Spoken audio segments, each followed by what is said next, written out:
The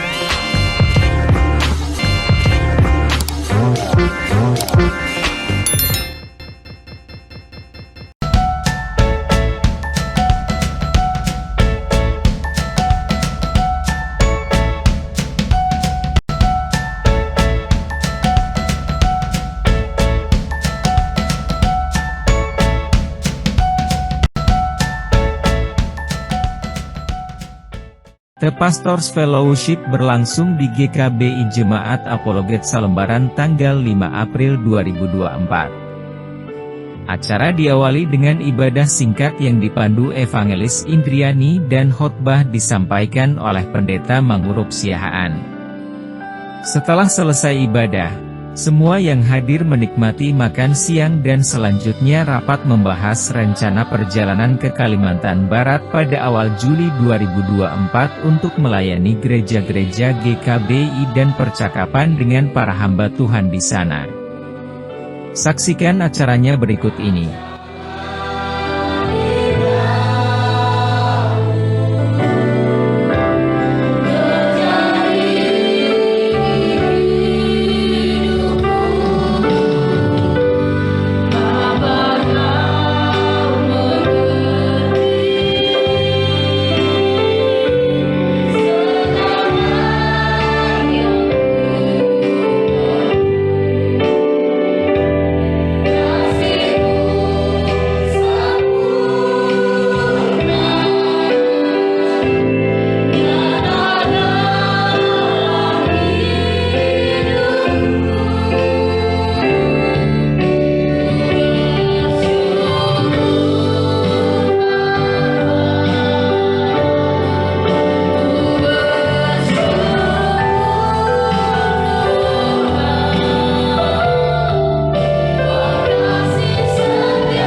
Terima kasih Tuhan.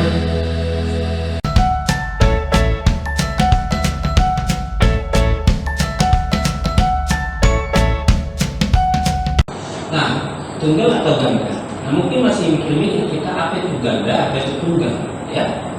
Predestinasi tunggal itu adalah Allah menentukan sebagian orang selamat dan membiarkan sebagian orang binasa. Jadi teori membiarkan inilah yang dianggap oleh Agustinus. Agustinus pemikiran seperti ini. Menentukan sebagian orang selamat dan membiarkan sebagian orang binasa. Nah, apakah ini rencana yang kekal? Ya begitu. Coba kita lihat ya. Nah, sedangkan predestinasi ganda, Allah menentukan sebagian orang untuk selamat dan sebagian orang untuk binasa. Nah, ini yang tidak diterima oleh orang. Nanti ada kontra-kontra yang saya akan mengakui. Nah, berkontra terhadap predestinasi ganda yang ditentukan oleh Tuhan sebelumnya. Apakah predestinasi yang tetap seperti apa? Sebab semua orang yang dipilihnya dari semula, mereka juga ditentukan.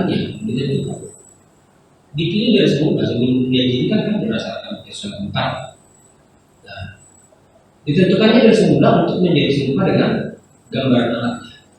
Nah, yang kemudian dan mereka yang ditentukannya dari semula, mereka itu juga dipanggilnya, dan mereka yang dipanggilnya, mereka itu juga dibenarkannya, dan mereka yang dibenarkannya, mereka itu juga dimuliakannya.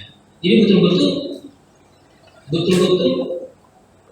tertata sedemikian rupa rencana Tuhan. Ya, tidak mungkin ada yang lain. Nah, jadi dipilih sebelum dijadikan. Coba. ketika saya khotbah di asrama sekolah Tawangmangu tahun 95, saya harus khotbah habis itu ibadah, selesai ibadah pagi, itu baru pertama kali saya membuat kayak dalam masih semester 2 kalau salah. Oh iya, tahun 95 tahun masa semester 2 itu 94 semester 2 waktu itu. Nah, saya sudah menemukan ini. Dan saya bilang, saudara bilang kan Yesus mati untuk semua orang. Bukan ceritanya mati Yesus mati untuk semua orang. Yesus mati untuk umat pilihannya itu, yang dipilih sebelum dijadikan. Habis ibadah saya demo, termasuk dosen-dosen yang mendemo pada saat itu, habis ibadah. Jadi skripsi saya itu ada 3 orang dosen berkekeh untuk menggagalkan, nggak bisa mengubah gagal. Saya bilang jangan gitu doang, kan udah dari dunia.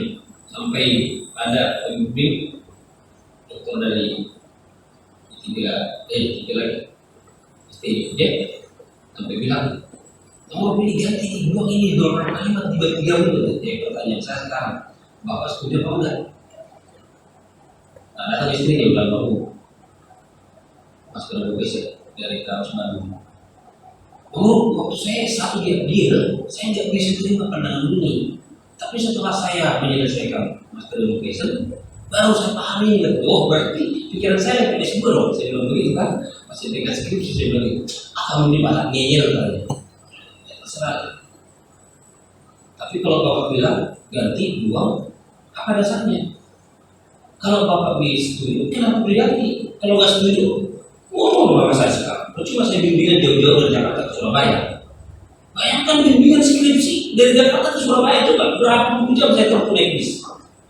Masa Bapak dia enak enteng ada buang untuk 3 nggak mau gitu. Nah, puji Tuhan, berlanjut dari itu ya. Nah, jadi Yesus mati untuk sebagian orang. Itu stensilan yang diketik oleh guru saya, Abang Pak Saparman. Namanya dari Solo. Pak Saparman itu kan guru besarnya STI Jogja ya kan. Nah, itu abangnya Pak Saparman. Jadi yang mempunyai Pak Saparman itu dia. Nah, jadi itu saya stensilannya saya temukan pada saat tahun 95 misalnya. Jadi Yesus mati untuk berpilihan, bukan untuk semua orang. Gimana ceritanya Yesus mati untuk semua orang? Ada beberapa ayat yang kita lihat dong konteksnya. Bagaimana? Makanya jangan anggap seperti di mahasiswa belajar suatu PPD dan suatu PPN. Itu sangat penting. Nah, jadi pertanyaan, apakah tunggal atau ganda? Nah, dari jelas itu sudah pasti ya kita. Pak Hermo setuju. Kan? Tapi ganda, tunggal atau ganda? Pak Hermo maunya tunggal. Nah, kalau beliau dari sini, ya mestinya saya harus membuka padanya. Mau jadi tunggal kan? Coba kita lihat dulu, ya. Apa kata kita tentang ini? Apakah tunggal atau ganda? Nah, Yesaya 45 ayat 5 ini hanya beberapa ayat saya kutip, dikumpulkan dalam kitab banyak. Yesaya 45 ayat 5, aku Tuhan, akulah Tuhan, tidak ada yang lain, kecuali aku tidak ada yang lain. Aku telah mempersenjakan engkau sekalipun engkau tidak mengenal aku, supaya orang tahu dari terbitnya matahari sampai terbenamnya bahwa tidak ada yang lain di luar aku. Akulah Tuhan, tidak ada yang lain. Yang menjadikan terang dan menciptakan gelap. Ganda, bukan tunggal. Jangan bilang sebelumnya gelap, Tuhan datang sebagai terang, tersingkir gelap. Tidak begitu. Gelap diciptakan. Jangan bilang setelah datang terang tersingkir gelap. Enggak. Itu loh. Ganda. Nah, terus menjadikan nasib mujur dan menciptakan nasib malam. Jangan bilang nasib malam itu kehendak manusia. Untuk yang menciptakan itu gimana?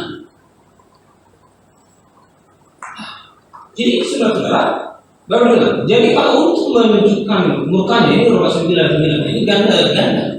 Jadi kalau untuk menunjukkan murkanya dan menyatakan kuasanya, Allah menaruh kesabaran yang besar terhadap benda-benda kemurkaannya yang telah disiapkan untuk kebinasaan. Memang ada yang disiapkan untuk kebinasakan. Nah, berbeda justru untuk menyatakan kekayaan kemuliaannya atas benda-benda belas kasihannya, ia telah dipersiapkannya untuk kemuliaan. Jadi dipersiapkan untuk kebinasaan, dipersiapkan juga untuk kemuliaan. Nah, apa namanya, Yohanes doa Yesus berkata begini. Ini Yesus yang berdoa. Selama aku bersama mereka, aku memelihara mereka dalam namamu, yaitu namamu yang telah kau berikan kepadaku. Jadi nama Bapa itu Yesus. Karena namamu yang telah kau berikan kepadaku. Nah, aku telah menjaga mereka, dan tidak ada seorang pun dari mereka yang binasa selain daripada dia yang telah ditentukan untuk binasa. Ada yang ditentukan untuk binasa. Memang di sini kata ditentukan bukan proviso, tapi tetap kembali ke konteks. Gak bakal lari kemana-mana artinya. Tetap itu.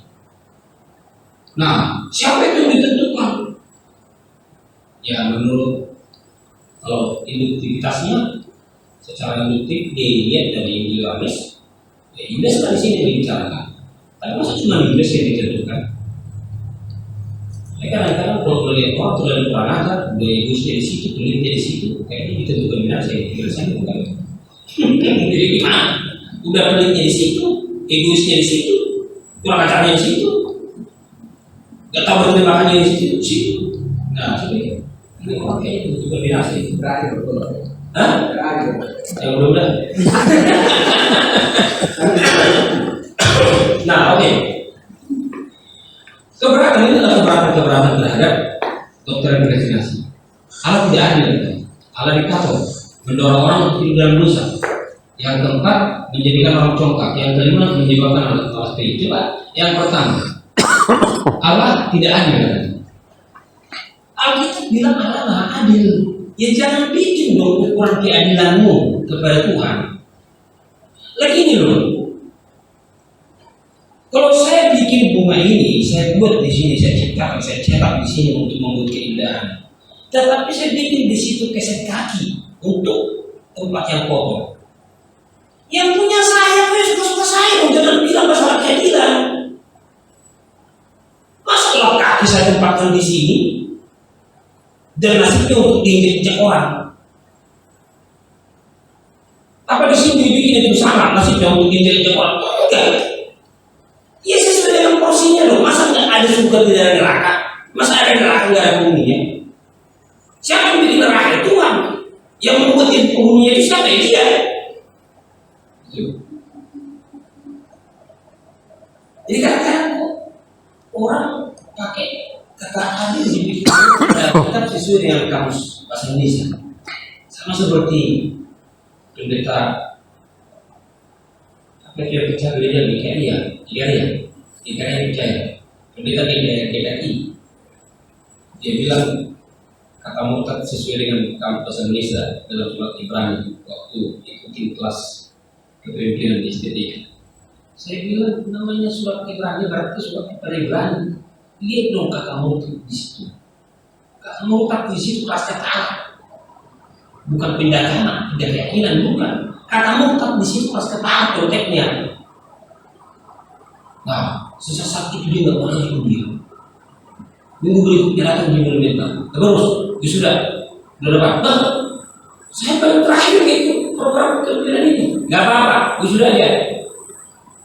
Saya masuk ke program. Oke, betul. Kenapa saya nggak itu? Nanti enak sama yang lain. Enggak, supaya enak sama yang lain makanya kau sudah cepat. Loh kenapa? Nanti banyak mahasiswa yang korban. Tiga korban, kok saya katanya? Korban? Kenapa korban? Kelas nggak salah, ada tahu kan? Ya sudah terserah. Nah jadi ada kan? Nah terus ditaruh katanya, ya suka-suka Tuhan dulu. Siapakah kamu hai manusia? Maka kamu membantah Allah, dapatkah yang dibentuk? Berkata kepada yang membentuk, mengapa engkau membentuk aku demikian?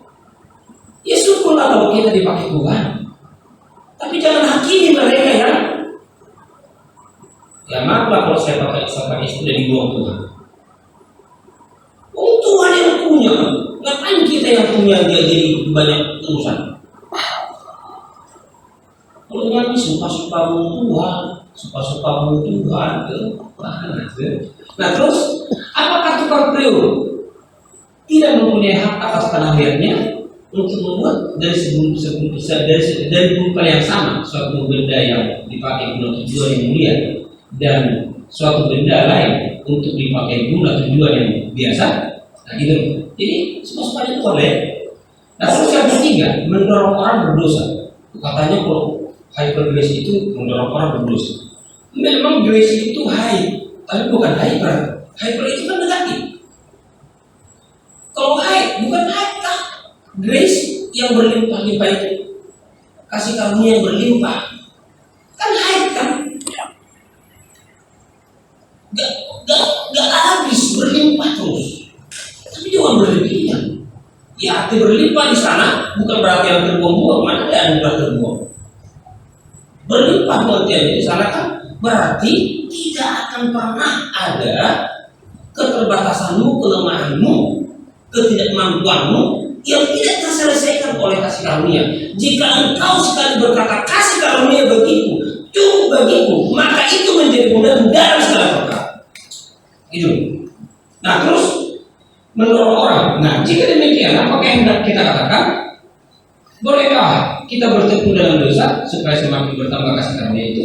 Nah itu kan di Roma 5 ayat 20 kan dia bilang di mana dosa bertambah banyak, di sana kasih karunia berlimpah-limpah, gitu ya. Nah baru ayat pasal 6 ayat 1 dilanjutkan oleh Paulus. Bolehkah kita bertekun dalam dosa supaya semakin bertambah kasih karunia itu? Nah baru dibilang sekali tidak. Bukankah kita telah mati bagi dosa? Bagaimana kita masih dapat hidup di dalamnya? Nah saudara-saudara, ini pun tidak tahu sampai kapan orang bisa menerima. Ayat yang paling vulgar kan 1 ayat 39. Setiap orang yang lahir dari Allah tidak berbuat dosa lagi, sebab penilai tetap ada dalam dia, dan ia tidak dapat berbuat dosa lagi. Ini bukan jemaat awam tok yang mengaku-ngaku sebagai orang berdosa. Para pendeta pun mengaku sebagai orang berdosa. Aneh bagi saya. Padahal nggak pernah rasul-rasul menyangka orang percaya sebagai orang berdosa, selain disangka sebagai orang kudus. Apalagi surat Roma yang dibuat oleh Warren Wiersbe, judul bukunya komentarnya tentang surat Roma adalah benar dari Kristus yang diterbitkan oleh Alan Hill masalahnya. Jadi kok nggak pede mengaku sebagai orang yang tidak berbuat dosa lagi? Kenapa? Sebab benih ilahi kan bilang, sebab benih ilahi tetap ada dalamnya. Benih ilahi itu apa? Ya Roh Kudus. Itu apa benih ilahi? Roh Kudus membuat kita menjadi tidak berdosa di hadapan Allah. Ya dosa kan tidak pernah Allah, bukan dari manusia. Ya Pak Ibu pukul pendeta Tios, ya kalian berurusan, bukan berurusan dengan Tuhan. Berurusan dengan Tuhan, hukum Taurat sudah selesai, ya kan? Tuhan sudah memberikan hukum Tuhan, hukum Taurat sudah. Kalau masalah urusan dengan Tuhan, nah puji Tuhan, Tuhan batalkan hukum Taurat oleh kematian Tuhan Yesus berdasarkan Efesus 15. Batal hukum Taurat dengan semua ketentuannya. Predestinasi, ditentukan Tuhan, ditentukan Tuhan. Penginjilan lain hal. Nah, kenapa orang penginjilan? Pertama memberitakan Injil itu kan panggilan. Kalau Paulus ngomong, celakalah aku jika aku tidak memberitakan Injil. Itu keharusan bagimu. Dia bilang begitu. Celaka, bayangkan sampai celaka. Saya nggak tahu, mungkin juga universitas terbaik yang di berbagai daerah itu, ya mungkin juga karena ada kejadian lagi yang tidak jadi berjalan. Mungkin juga ya, mungkin juga. Karena ada juga angkatan pertama yang sekarang mengembalakan di Sungai Pinang. Dia tadi Pangkal Pinang. Sungai Pinang. Dia udah menikah, jual ini, kerjain itu segala macam. Baru dari situ gagal semua pekerjaannya. Dia merenung. Ini kayaknya si panggilan melayang kayak Di telepon saya, Pak, tempat aku di mana aja? Kalau nggak di Bungu aja Pak, katanya, jangan. Itu daerah apa? Buntu itu. Terus di mana Pak? Bisa dibilang aja. Karena itu bakal jalan bersama yang menghubungkan Santo dengan Sinta, kan? Nah, kamu sana bisa bikin berbagai integrasi. Ya, oke. Nah, mungkin juga begitu. Jadi berbagai motivasi kan. Tapi ya kalau Paulus bilang celakalah aku tidak memberitakan Injil. Dari apa? Panggilan. Dia merasa panggilannya itu tidak bisa. Harus ke sana, dibawa ke sana terus. Ini yang dihubungkan dengan doktrin beresinasi. Baru yang berikutnya memberitakan Injil itu kan bersaksi. Nah, saya bilang kepada mereka waktu itu masih cerita. Jadi Pak Arnold minta saya diseminarkan di Pom. Saya bilang ya jangan nanti kamu mendapatkan laporan macam-macam dari Desio. Saya bilang ya santai aja Pak katanya. Ya santai. Tapi saya kurang yakin. Anda semakin yakin dengan saya, semakin tertarik dengan saya. Mungkin Anda semakin tidak tertarik. Terbukti waktu saya diminta hubungan lagi waktu itu ya. Abangnya dia, Edward, yang sembilan. Abangnya Edward menghakimi saya. Ya saya tentunya tahu pertanyaan menghakimi sama pernyataan menghakimi dengan pernyataan pengakuan. Jadi kalau ini merasa dia udah dokter, jadi dia udah pasti pada dokternya mungkin ya. Saya bilang begini, kalau orang sudah menerima begitu besar kasih karunia, jadi saya kan nggak pernah mengakui istri saya pilih. Ya memang kalau saya evaluasi perjalanan kami, saya nggak pernah milih dia. Karena pemberian Tuhan, kasih karunia Tuhan. Jadi bukan saya yang milih, tapi Tuhan yang kasih. Beda. Kalau saya yang pilih, pasti banyak lemahnya, banyak kekurangannya, banyak evaluasinya. Tapi kalau Tuhan yang kasih kan sempurna. Jadi kalau Tuhan sudah melakukan banyak kebajikan, keajaiban, mujizat kepada kita, mungkinkah kita tidak bersaksi?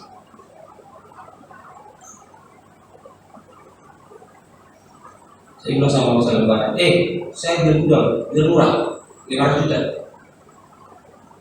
Untuk apa? Badan saya di sini, hati dan pikiran saya ke Tengah. Saya mau pindahkan uang ke sana. Saya pun nggak perlu dikirim, dia udah yang secara otomatis. Saya masih teringat itu statement Yesus. Berikan kepada orang lain. Umur belasan tahun lepas dia tidak akan pernah jika janji dan komitmennya akan tetap dia enggak. Jadi kita itu menggaya orang. Nah jadi keajaiban yang kita terima, mungkinkah kita tidak bersaksi? Kita menerima keajaiban, hal-hal yang luar biasa dari Tuhan. Mungkin tidak bersaksi. Saya pikir tidak mungkin.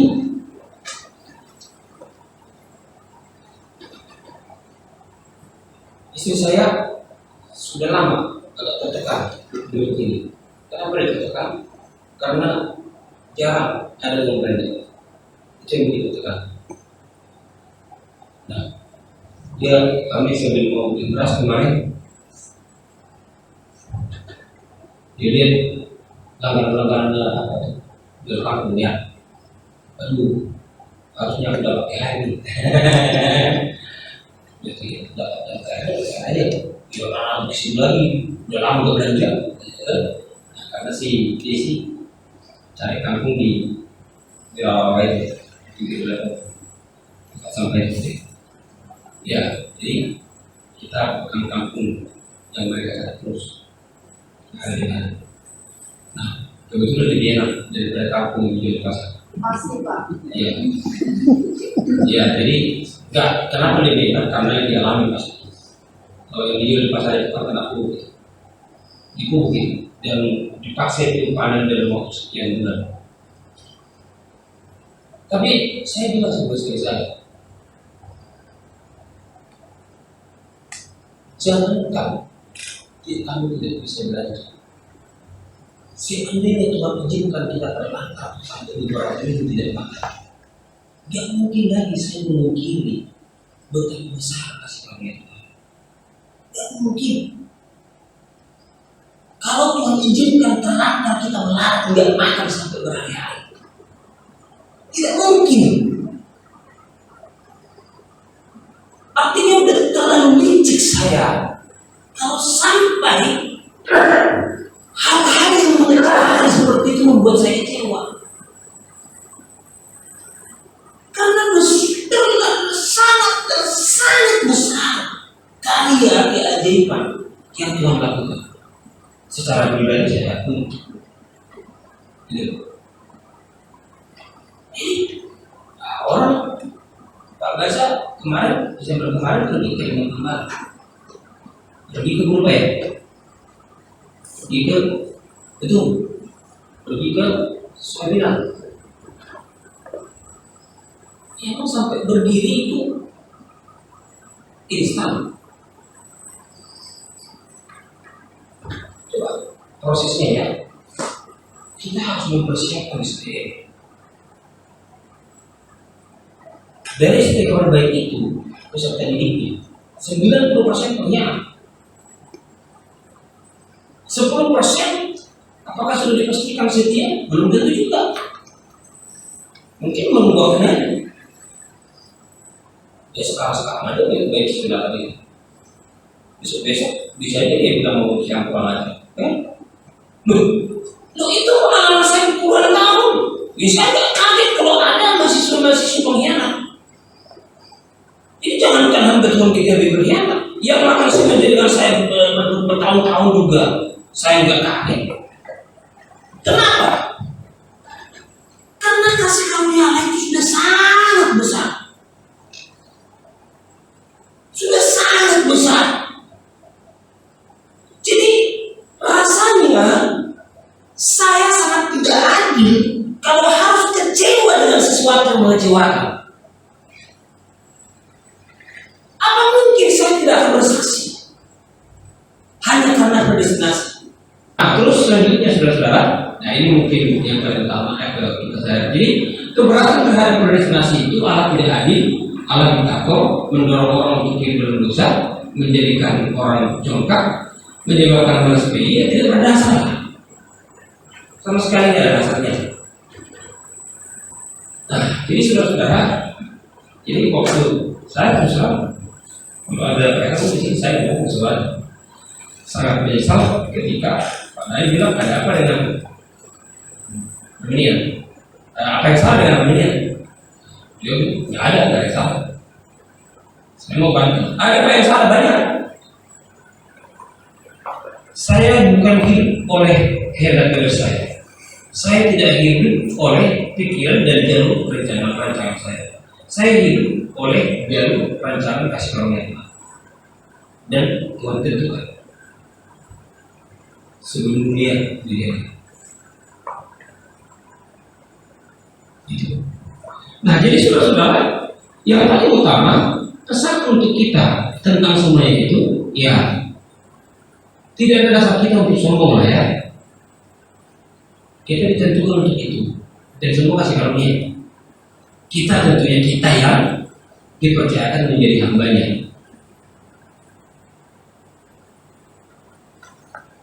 Jadi terima kasih untuk Pak Ibu, saya juga menulis saudara padanya yang mencoba memikirkan dari mana kita dapat pemasukannya. Artinya pemikiran Bapak di situ saya tahu aku sebagai pemikiran yang sangat mulia.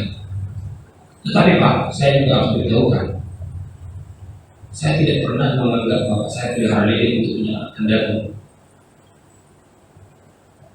Ya. Sekalipun saya ngomongin suami istri saya. Kita buka tambak dia pada kalian kata salah di wilayah. Bagaimana sekalipun ini tidak baik sesuai dengan pertemuan berasal dari mana? Kita harus bikin upaya. Saya mau begitu juga, tetapi tetap dalam dasar pemikiran saya tidak mungkin jadi juru selamat untuk pelayanan. Yang menjadi juru selamat tetap ya Tuhan. Nah, jadi karena kasih karunia kami selamatkan oleh iman itu bukan hasil usaha, tetapi pemberian Allah. Jadi tidak ada dasar kita untuk menyombongkan apa yang ada pada kita. Semua. Nah, jadi saudara-saudara, itu bukan hasil usahamu, itu bisa bekerjamu. Jangan ada orang yang menggunakan diri. Memang temannya Susi namanya Cepi Jones itu, sebetulnya Pak Martin nggak sempat kenal, ya puji Tuhan. Tapi Susi sempat akrab, udah kenal juga.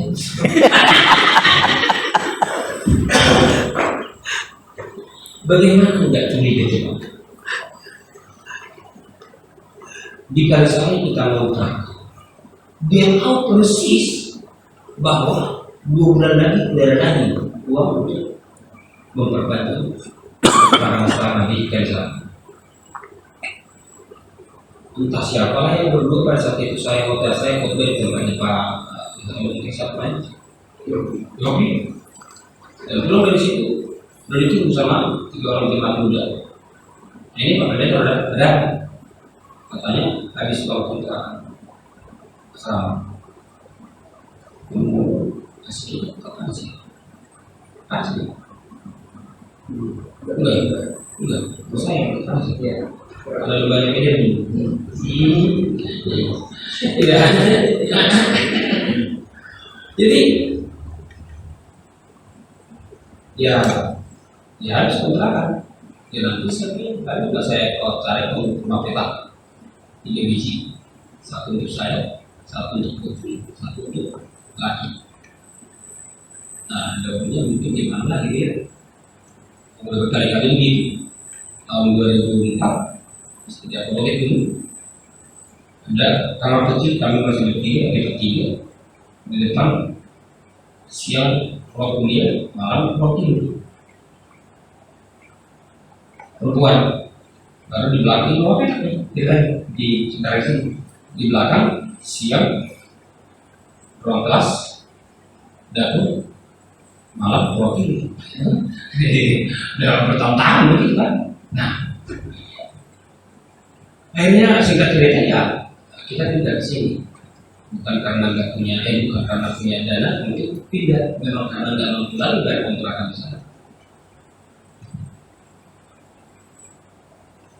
Ya prosesnya sampai sekarang belum selesai. Makanya nanti bantu Pak Yudin juga supaya melaku, supaya dilakukan.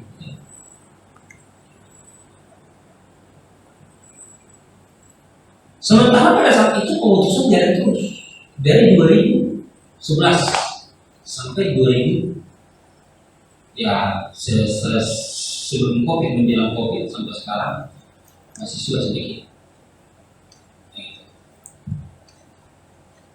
Kebutuhan asrama pada saat itu besar. Karena 2011, 12 sampai 13 sampai 2014, nah itu rata-rata masih mungkin kurang lebih 2 orang. Mana cukup 300 sehat semua. Tidak cukup. Nah, makanya teman Susi curiga dari mana kondisi mungkin.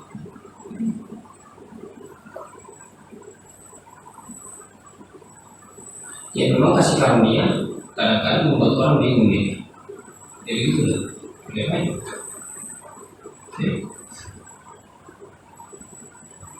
Kemudian nanti Pak Basa nggak curiga sama saya. Gimana sih Pak saya ini kemarin katanya nggak beras minta uang dari saya.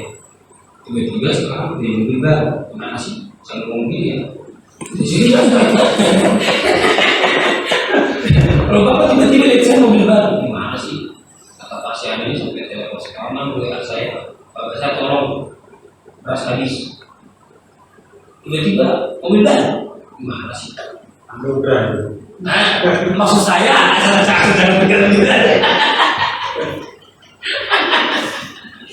Karena bisa begitu terjadi. Nah, dulu teman ibu saya kecil begitu. Begitu. Nah, jadi yang kedua, ya predestinasi menghasilkan ucapan syukur lah kita diberikan menjadi anak-anaknya ahli waris dari Allah, menjadi sama dengan Kristus, menjadi demikian bagi kemuliaannya. Tolong istri kamu minum buku yang di atas komputer saya kan udah janji ya enggak. Artinya kandungan pertemuan kita ini tidak mungkin terserap dengan ketentuan dan bukan ketentuan Tuhan. Dengan kesederhanaan saya selalu mencoba menulis. Jadi dalam bentuk buku seperti yang akan saya bagikan, nggak tahu mungkin sudah hampir 20 judul buku saya.